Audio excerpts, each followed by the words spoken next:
Hello, everyone, and thank you so much for joining. This is the Finjan Show. I'm your host, Faris Alami, and this episode is brought to you by Connecting Dots Globally, a nonprofit focused on entrepreneurship and small business development for youth.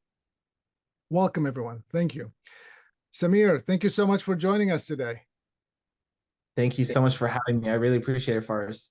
Yeah, I'm really excited about having this conversation and looking forward to unfolding some of your journey. As you know, one of the reasons why we do these podcasts is to bust some of the myths about entrepreneurship and small business development. And I think, you have so much to offer in that space with your own journey. So we'll start with maybe telling the people who you are and what you do. Hey, everyone. Thank you so much for tuning in. And thank you for this opportunity, Faris. I am Saamer Mansoor. I'm the founder and CEO of BeAware. I have BeAware is an AI is a suite of AI products for the deaf and hard of hearing people. So there's a lot of new advancements that have come out and they haven't been applied for the deaf community. And so that's what we're trying to do. And there's so much opportunity, so we're trying to tackle one problem at a time. That's great. Thank you so much. So I'd love to hear from you. Like, why did you start this business? What got you interested in something like this? Yeah, I would say I've been interested in businesses since I was in high school. Um, my parents really pushed me to doing all these activities, and we had a little trade show in our university, and there was no students having a booth there, so it was like a challenge for us to have a booth, and we ended up selling cold coffee with ice cream. And we made quite a bit of money, and then we donated it all. But that was like my start. And then I went to university, and I always wanted to start my own business, and that's what got me really excited about mobile app development. And so I was developing mobile apps in my junior year of university, and yeah, did a lot of different things in my career, but mobile app development really stuck. And then a few years ago, I was looking to move away from services, like creating apps for other people, towards creating my own products. And so I tried so many different things, and one of them was BeAware. It's a tool for the deaf and hard of hearing people that is used by people in their everyday lives. So there's over 13,000 users in across 50 countries that use it on average 4 times every day in their lives. And just today I got a testimonial from another user saying like, oh, this app is life-changing. And so it's been really motivating. Like I can get you the exact words. It was like the app is a godsend for me. It is so much easier for me to understand people. Thank you so much. So this is essentially a grandma who is hard of hearing and was feeling very secluded whenever there were conversations, because she wasn't able to understand people. And so this really makes an impact. And we started it in 2021, but we published it in 2022. So we did a lot of research. It was probably like 6 months of research, and building the app didn't take too long, but it was really understanding the problem. I feel like we did such a good job, which is why we were able to separate ourselves from people who were already there. And I feel like that's an opportunity for everyone out there. Even though there's Google, there's Apple, but there's still so much opportunity out there. But you just have to listen to your users and start small. Don't focus on billions of people. Yeah. So, but what I'm trying to figure out, like, what got you? What was there? Why this space? I mean, you could have done anything else you wanted to. Why this space? So I had been consulting in accessibility for companies. And so I had written articles on accessibility for mobile devices. I had done tech talks, spoken for Microsoft's YouTube channel, on accessibility for mobile devices. And then, it was just during the COVID pandemic, it was a bunch of friends. We were trying to look for something to do to help people who are a minority in the community, and something that would help them in their everyday lives. And so we did a bunch of brainstorming, and we all had some family that was deaf or hard of hearing, or we had new sign language ourselves, or friends who were deaf and hard of hearing. And so it just seemed, especially when we were brainstorming, we were doing all this research, it just seemed like the perfect thing to make, and so we did. That's interesting. Thank you so much. That's interesting start, right? That's how it works, I guess. And Yeah, definitely. You never know how it's going to start. and for those who are listening to us, I know that they might not know, when did you start this? BeAware, I had started in 2021, and the app got published in 2022 May, so it took about seven months or so. That's great. Oh, there's so much that I want to know, but I think for the sake of this conversation, let's take a short break and come back, and I want to find out a little bit more about some of your ups and downs and some of the things that you went through. So let's take a short break, and we'll be right back after this. Thank you so much.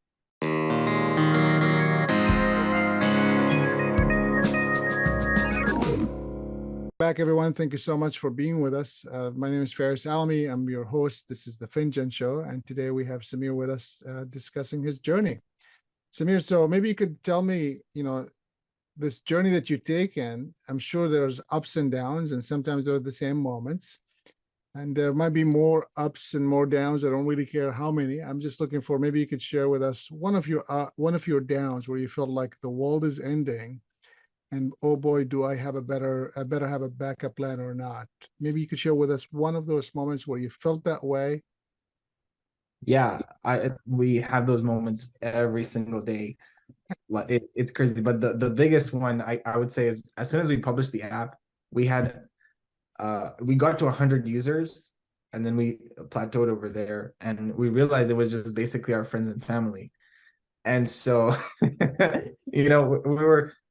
there's around 50,000 apps that are published every single day into the app store, so there's no way for people to just find the app. And so I did months and months of research to figure out what needs to be done. Every single day I was reading up articles, blog posts, everything I could find to figure out, okay, what do I need to do in order to get the word out. And then I think it was around Eid. So I had the ability to stay up all night. And at 3 o'clock, at around 2 o'clock, I see someone post on Twitter. It's a Twitter thread about things that you can do. And he says, oh, you can put it on Y Combinator's Hacker News. And so I was like, okay, I haven't tried this. I've tried all these others. Might as well. 3 o'clock, I figure out what kind of title to put, what kind of description to put. And then until then, I was heartbroken. All my friends had already given up. Everyone was like, oh, you did a good job, trying to make me feel good, but I was like, I'm not going to stop at 100 users. And then I posted at 3 a.m. and it rose up to the #1 spot of Hacker News. So Hacker News is, if you don't know, it's like the CNN for the tech community. And so you can just Google Y Combinator Hacker News. And it was on the #1 spot for hours. And then by 5 a.m., I was like, you know what? I haven't slept at all. I need to go to sleep. And then, it was on for hours, and I was asleep. I got 2 hours of sleep or something that day. But yeah, that's when, multiple blogs picked it up from different languages. So I just decided to translate it into so many languages. I did not even think that people would use it. But people noticed it. And then there were blogs in German about my app. There were blogs in Dutch about my app. And there were thousands of users from Germany that are using my app all of a sudden. And I had, basically it exploded. And, the lesson really was don't give up, even when nothing's happening. Keep trying, don't give up. If you knew you had a good product, you did the research for it, it will be successful eventually. Wow, what a story. So, you're ready to give up. You had to stay up because it's Ramadan and you're fasting and you're doing all this stuff. And a blessing comes out of it with this one little tweet that you followed on. Definitely. Yeah. Basically it. Yeah, that's great. So thank you for sharing with that. I really appreciate it. With that, would you walk us through maybe one of the moments where you felt you're touching the sky and the world, like the world is opening up and it's gonna go high, or maybe one of those moments where you felt that way? Yeah. Yeah. I think just recently, again, there was a small lull, like, initially when I built the app, it's BeAware, the deaf assistant app. It's used by the deaf people. Every time we met with people, they'll always ask us like, how are you going to make money? And then, we one of our great mentors, Michael Antran, he said, if you think about it, these people who are using it already have hurdles in front of them, and money is just another hurdle. You got to make that decision, you know? And so it was like, okay, we'll find any other way to make money. We'll always make this app, keep this app free. And so because it was free, it spread quite a bit. So there were some professors at the University of George Washington University, that were trying to use it in their classroom. And I was like, this is not meant for that purpose, And so I created a different app called Conference Captioning, so conferencecaptioning.com. And essentially, it is the best tool for universities, classrooms, or any live in-person event to provide deaf accessibility. You can essentially start it and enable it within 15 seconds. So if there's 100 students, a student walks in and is like, hey, I need deaf accessibility, and you're like, oh, the class has already started, where am I supposed to get that now? You just pull up the app, bam, it's on. And so so we've been trying to grow that, but it's hard. Sales is definitely hard, and I apply everywhere to different programs. And I noticed that CES has a competition for accessibility, and so I was like, might as well. So I applied there, and I didn't hear for months, and there's now like 2 months left for CES. I was thinking I was about to buy a ticket to go to the CES, and then I get an email saying, hey, you got a free booth at the CES. I was like, no way. What? How did this even happen? I have no idea. And yeah, like, that really pushed me to put more money into the business. Like for the 2 months before the CES, I was, really, really motivated, dedicated, putting in money, getting marketing materials, like all of these things that, I was like, okay, I don't need it now, but I was like, no, I got to get all of this done now. And, like you said, the sky barely just opened 2 months ago. That's amazing. Yeah, that's great. Well, congratulations. Sounds like what a journey. Certainly it's been pretty crazy. So what I'd like to do is just as we're getting closer to the time, I just want to make sure that we maybe leave, if you were, and this is a really tough question, because I always tell people who you are today is probably not the same person that you were, a couple of years ago, and as well as your capacity of listening to yourself, a few years later are probably not the same, as well as the knowledge that you have is not the same. I'm going to ask you though, if you were to go back and advise you one thing, to say, hey, remember this, what would that be if you were to leave something behind for someone to learn from what you've done? That's a good question. So, I mean, I think I would, go back and just say, believe in yourself. Like you can get there, don't stop believing, don't give up hope. Make sure you keep your friends close. They will help you get there faster. As they say, go there alone, you go fast, but go there with someone, you'll go farther. And yeah, like I think that would be the advice I would give myself. Like, don't give up. If you have a dream, just keep on it. You will get there. Like I would never have imagined any of this stuff would have ever been possible. Like, uh, I think like 12 years ago, it was my dream to just visit the CES, and then it was never my dream to actually exhibit there. So yeah, it's crazy.